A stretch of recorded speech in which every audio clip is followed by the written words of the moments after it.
ব্যবসা হলো রাজার পেশা, 2 নম্বরে চাষা, সবচেয়ে খারাপ চাকরি করা রাত 12টায় আসে।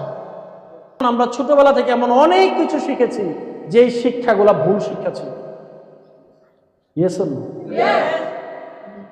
আমরা ছোটবেলা থেকে শিখে এসেছি চাকরি একটি সম্মানজনক পেশা, অথচ আল্লাহ সর্বশ্রেষ্ঠ সম্মান দিয়েছে ব্যবসাকে।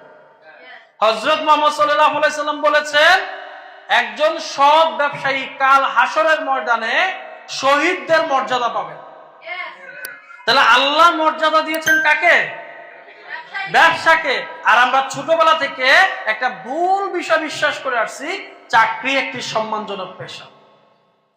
ব্রিটিশরা আমাদেরকে এই শিক্ষা দিয়েছেন, অথচ তারা বিশ্বাস করতো কি জানেন? ব্রিটিশরা বিশ্বাস করত আর তারা আমাদেরকে শিখিয়েছে চাকরি একটি সম্মানজনক পেশা, যেখানে আল্লাহ সর্বোচ্চ সম্মানিত করেছেন ব্যবসায়ীদের। তাহলে আমাদের জীবনে অনেক ভুল বিশ্বাস। আমরা ছোটবেলা থেকে বিশ্বাস করেছি আয় বুঝে ব্যয় করো, ভুল বিশ্বাস।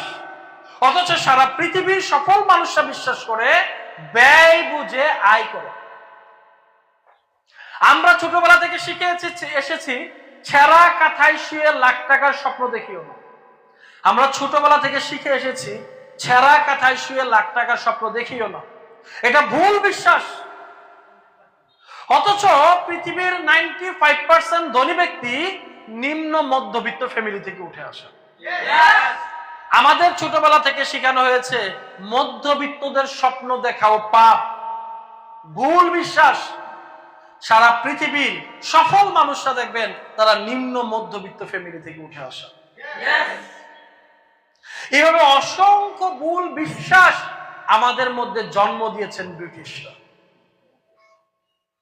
তারা আমাদের পড়ালেখাকে এমন একটি জায়গায় নিয়ে গেছে, এত নিকৃষ্ট জায়গায় নিয়ে গেছে, এত নিকৃষ্ট জায়গায় তারা আমাদের এডুকেশন সিস্টেমকে নিয়ে গেছে, যেখানে একটা অনার্স মাস্টার্স করিয়া ছেলে যারা ব্যবসা নিয়ে পড়ালেখা করে, এখনো তারা পড়ালেখা করে এক মালিকানা ব্যবসা, অংশীদারি ব্যবসার মধ্যে বৈশিষ্ট্যগুলো কি।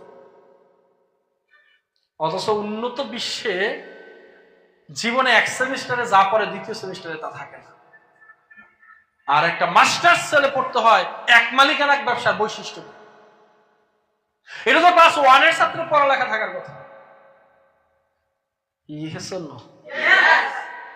আমাদের একটা ভ্রান্ত বিশ্বাস, তারা এত নিকৃষ্ট পর্যায়ে আমাদের পড়ালেখাকে নিয়ে গেছে।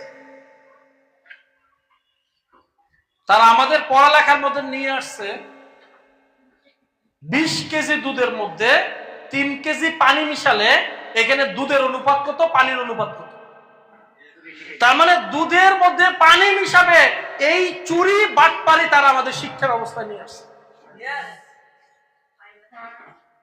তারা আমাদেরকে শিখায়, আমাদের শিক্ষা ব্যবস্থার মধ্যে নিয়ে আসছে যে এত টাকার মধ্যে এত টাকা সুদ পেলে, ইন্টারেস্ট পেলে এখানে সুদের অনুপাত কত।